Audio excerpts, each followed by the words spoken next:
لله وكفى وسلام على عباده الذين اصطفى أما بعد أعوذ بالله من الشيطان الرجيم بسم الله الرحمن الرحيم وكذلك جعلناكم أمة وسطا لتكونوا شهداء على الناس ويكون الرسول عليكم شهيدا صدق الله مولانا العظيم قال الله تبارك وتعالى في شأن حبيبه الكريم إن الله وملائكته يصلون على النبي يا أيها الذين آمنوا صلوا عليه وسلموا تسليما اللهم صل على سيدنا ونبينا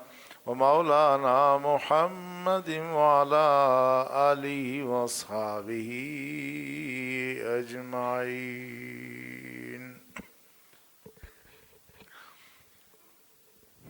لائق احترام برادران اسلام، گزشتہ جمعۃ المبارک کے موقع پر تو ہم نے معراج النبی صلی اللہ علیہ وسلم سے متعلق گزارشات پیش کی تھیں. اس سے پہلے ہم حضرت ابوبکر صدیق رضی اللہ تعالی عنہ کے یوم وصال کی مناسبت سے گفتگو کرتے ہوئے ہمارا رخ اس طرف مڑا تھا کہ جو انداز حکمرانی حضرت ابوبکر صدیق رضی اللہ تعالی عنہ نے پیش کیا، ایسا انداز حکمرانی ہمیں کائنات میں کہیں نظر نہیں آتا، نہ اس دور کے ترقی یافتہ معاشروں میں اور نہ اس دور میں کہ جب دنیا میں سوائے خطہ عرب میں یا جہاں جہاں اسلام پہنچا تھا وہاں عدل و انصاف کی روشنی تھی، باقی ہر جگہ ظلم کی تاریکی ہی چھائی ہوئی تھی. اس میں ہم دنیا کے جو معروف اقتصادی نظریات ہیں ان میں سے ایک کا ہم نے تذکرہ کیا تھا کہ اس معاشی تصور نے انسان کی مشکلات کو کم کرنے کی کوشش کی، لیکن عملاً ایسا نہ ہو سکا. اس کے مقابلے میں جو دوسرا معاشی نظریہ ہے وہ ہے سرمایہ دارانہ نظام. سرمایہ دارانہ نظام وہ ہے جس میں فرد کو پوری طرح سے آزادی ہوتی ہے کہ وہ جیسے چاہے اپنا سرمایہ استعمال کرے.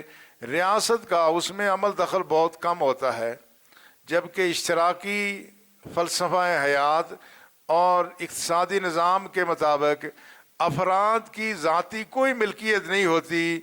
ملک کی ساری زمینیں، فیکٹریاں، کارخانے، تمام اشیاء حکومت کی ملک ہوتی ہیں اور افراد اپنے حصے کا کام کرتے ہیں، ان کو اس کی اجرت ملتی ہے. اس طرح سے یہ دو نظریات ہیں، لیکن یہ جو دونوں نظریات تھے یہ دونوں ہی عملاً ان میں تبدیلی کی ضرورت محسوس ہوئی. آپ کہہ سکتے ہیں کہ یہ عملاً یہ نظریات کامیاب نہیں ہو سکے. یہ نظریہ کہ سارا کچھ ریاست کے پاس ہو یہ بھی کامیاب نہیں ہو سکا، اور یہ نظریہ کہ سارا کچھ افراد کے پاس ہو یہ بھی کامیاب نہیں ہو سکا. اس لیے دونوں ہی نظاموں میں جو معاشی نظام ہے وقت کے ساتھ اس میں تبدیلی کی گئی ہے. جو لوگ کارل مارکس کو اپنے لیے ایک رہنما سمجھتے تھے، رول ماڈل سمجھتے تھے، جن کا یہ خیال تھا کہ کارل مارکس کی کتاب داس کیپیٹل وہ اس معاملے میں ایک مستند کتاب ہے، آہستہ آہستہ انہوں نے ایک نئی اصطلاح متعارف کرائی، مارکسزم میں نئی حقیقتوں کا اضافہ. مارکسزم میں نئی حقیقتوں کا اضافہ. یہ نئی حقیقتوں کا اضافہ کچھ نہیں تھا بلکہ ان غلطیوں کا ازالہ تھا جو اس نے پیش کی، اور اب پتہ چلا کہ یہ نظام چلنے والا نہیں ہے. تو یہ اعتراف کرنے کے بجائے کہ مارکسزم کی غلطیوں کا اعتراف کیا جاتا، اس کے ساتھ عقیدہ رکھنے والوں نے کہا مارکسزم میں ہم نئی حقیقتوں کا اضافہ کر رہے ہیں. وہ اضافہ نہیں تھا بلکہ ان کوتاہیوں کا ادراک تھا. اس لیے جہاں جہاں اشتراکی نظام حکومت ہے وہاں پر بھی آہستہ آہستہ یہ افراد کو اس میں شامل کیا جا رہا ہے، اور سارا کچھ اب سرکاری شعبے میں نہیں رہا ہے۔ آپ دیکھتے ہیں نا، جو چیز بھی آپ دیکھیں اس میں میڈ ان چائنا ہی لکھا ہوتا ہے، اور کہتے ہیں کہ چائنا والوں نے یہ کہا کہ امریکہ کے جتنے کارخانے بند ہوں گے وہ جو تالے لگیں گے اس پر بھی لکھا ہوگا میڈ ان چائنا ہی۔ لیکن یہ سارا کچھ کیسے ہوا؟ یہ وہ تصور جو سوشلزم کا ہے کہ سارا کوئی ریاست کی ملکی تھی، وہ تصور باطل ہو گیا۔ پوری دنیا سے سرمایہ داروں کو چائنا والوں نے اپنے ملک میں بلایا ہے۔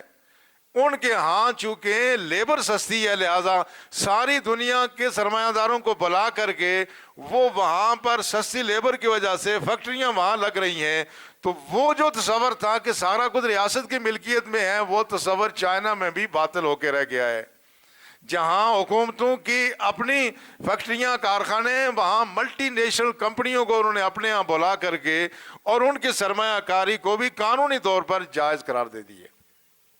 جو سرمایہ دارانہ نظام تھا، انہوں نے بھی دیکھا کہ لوگوں کو بے لگام چھوڑنے سے ملک میں نہ ترقی ہوتی ہے اور نہ لوگ خوشحال ہوتے ہیں، لہٰذا اس میں بھی انہوں نے سرمایہ داروں پر پابندیاں عائد کرنا شروع کر دیں۔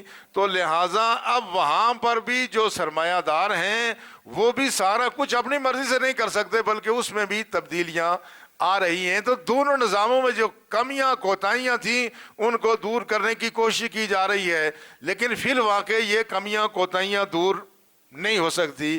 اس مرحلے پر اس بات کا اظہار کرتے ہوئے ہم اپنے رب کا شکر ادا کرتے ہیں کہ یہ دونوں نظریے اپنے آخری حد تک یہ انتہا پسندانہ نظریے ہیں۔ ان دونوں نظریوں کے درمیان ایک نظریہ وہ ہے کہ سارا کچھ ریاست کی ملکیت ہو، دوسرا نظریہ یہ ہے کہ سارا کچھ افراد کی ملکیت ہو، ریاست اس میں مداخلت نہ کرے۔ ان کے درمیان ایک نظریہ ہے اور وہ دین اسلام کا ہے۔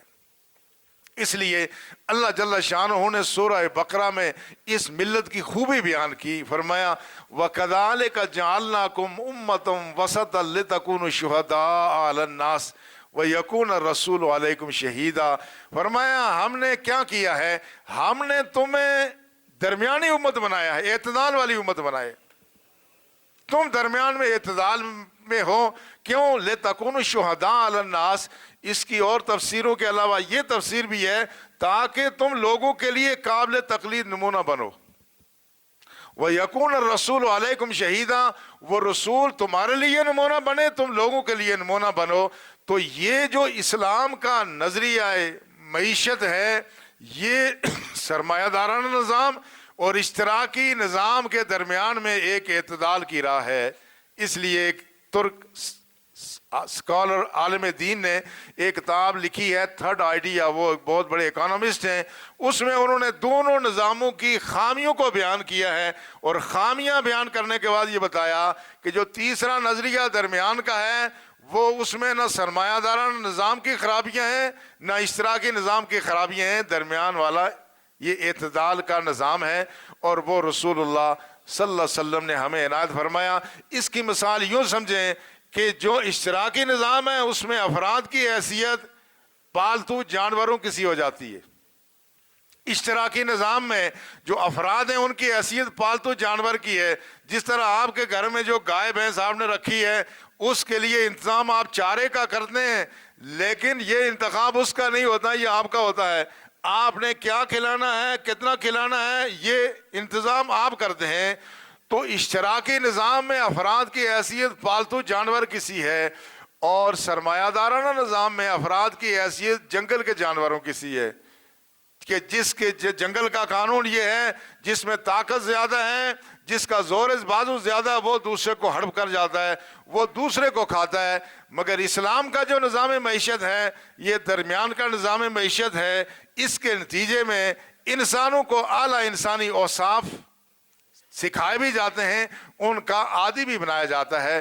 اور وہ نظام کیسا ہے کہ افراد کی ذاتی ملکیت بھی ہو اور اس کے ساتھ ساتھ افراد پر ریاست کی بھی گرفت مضبوط ہو، تاکہ افراد ایک حد سے آگے نہ بڑھیں اور ریاست بالکل ہی مفلوج ہو کر کے نہ رہ جائے۔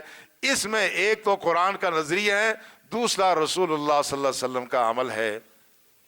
اب جو اشراقی نظریے میں کہا جاتا ہے کہ دولت مرتکز نہ ہو، جاگیردار پیدا نہ ہو، سرمایہ دار پیدا نہ ہو، اس کا اسلام نے بنیاد سے ہی انتظام کیا ہے۔ جب سرمایہ تھا ہی نہیں اس زمانے میں، 10ویں پارے کے شروع میں فرمایا گیا وَاعْلَمُوا أَنَّمَا غَنِمْتُم مِّن شَيْءٍ فَإِنَّ لِلَّهِ خُمُسَهُ وَلِلرَّسُولِ وَلِذِي الْقُرْبَىٰ وَالْيَتَامَىٰ وَالْمَسَاكِينِ۔ فرمایا یہ جو تمہارا ایک ذریعہ آمدنی اس زمانے میں کیا تھا؟ مال غنیمت تھا۔ مال غنیمت کون سا؟ کہ جو دشمنان اسلام لشکروں کے ساتھ لے کر کے میدان جنگ میں آتے تھے، میدان جنگ میں جب ان کو شکست ہو جاتی تھی، وہ ہار جاتے تھے، اس وقت جتنا مال غنیمت ہوتا تھا اللہ نے قرآن کی اس آیت میں اس کا ذکر فرمایا وَاعْلَمُوا أَنَّمَا غَنِمْتُم مِّن شَيْءٍ فَإِنَّ لِلَّهِ خُمُسَهُ۔ جان رکھو کہ تم جو بھی مال غنیمت حاصل کرو گے اس میں سے 4 حصے سپاہیوں کے ہوں گے، مجاہدین کے ہوں گے، غازیوں کے ہوں گے، اور 5واں حصہ وہ اللہ اور اللہ کے رسول کا ہوگا۔ مگر اللہ اور اللہ کے رسول کا حصہ کس کے لیے ہوگا؟ یتیموں کے لیے، مسکینوں کے لیے اور غریبوں کے لیے ہوگا۔ لہذا یہ تو وہ مال ہیں جو میدان جنگ میں حاصل ہوتے تھے، اس کے بعد جو جتنا بھی مال اسلامی لشکر کو ملتا تھا وہ سارے کا سارا بیت المال میں جاتا تھا، اور بیت المال میں جانے کے بعد عام لوگوں کی فلاح و بہبود کے لیے استعمال ہوتا تھا۔ دوسرا مال فے ہوتا تھا۔ مال فے وہ ہے جو بغیر جہاد کے مسلمانوں کے ہاتھ آتا تھا۔ یہ جو مال فے اس کا ذکر سورہ حشر میں ہے، ما افا اللہ علی رسولہ من آل القرى فللہ وللرسول ولذی القربى والیتامى والمساکین۔ فرمایا یہ جو مال مسلمانوں کے پاس بغیر جنگ کے آتا ہے یہ کس کا کیا ہوگا؟ یہ اللہ کے لیے ہے، اللہ کے رسول کے لیے ہے، یتیموں کے لیے ہے، مسکینوں کے لیے ہے، غریبوں کے لیے ہے، مسافروں کے لیے ہے۔ اور یہ ایسا کیوں ہے؟ اللہ نے خود قرآن میں بیان فرمایا۔ وہ جو اشراقی جو بات کرتے ہیں کہ ایسا ہونا چاہیے، یہ ان کو آج جو بات سمجھ آئی، اللہ نے پہلے نشاندہی کر لی تھی۔ یہ مال جو آتا ہے یہ ہم اس کو تقسیم کیوں کراتے ہیں؟ کہ لا یکون دولتم بین الاغنیاء منکم، تاکہ یہ جو پیسہ ہے یہ تم میں سے سرمایہ داروں کے پاس نہ جمع ہو، بلکہ یہ گردش کرتا رہے، یہ غریبوں تک یہ سرمایہ آتا رہے۔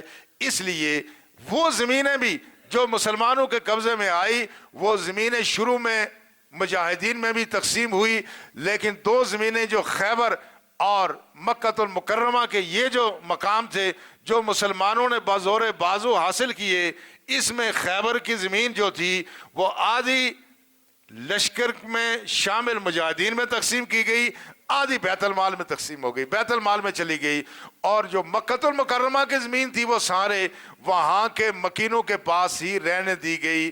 اس سے کیا ثابت ہوتا ہے؟ اس سے یہ ثابت ہوتا ہے کہ اسلام جاگیردارانہ نظام اور سرمایہ دارانہ نظام کا حامی نہیں ہے۔ جب تیزی سے فتوحات بڑھی اور سب سے قیمتی زمینیں جو عراق میں تھیں، جن کو ارض سواد کہا جاتا ہے، ارض سواد یعنی سیاہ زمینیں۔ سیاہ زمینیں کون سی ہوتی ہیں؟ سیاہ زمینیں اب ہمارے ہاں تو اس طرح سے کاشتکاری نہیں ہوئی ہے۔ ہمارے بزرگ کہتے تھے جہاں مکئی اچھی ہوتی تھی، جہاں مکئی کے لیے زمین زرخیز ہوتی، بزرگان نے سے ساری کالی چکھی مارنی۔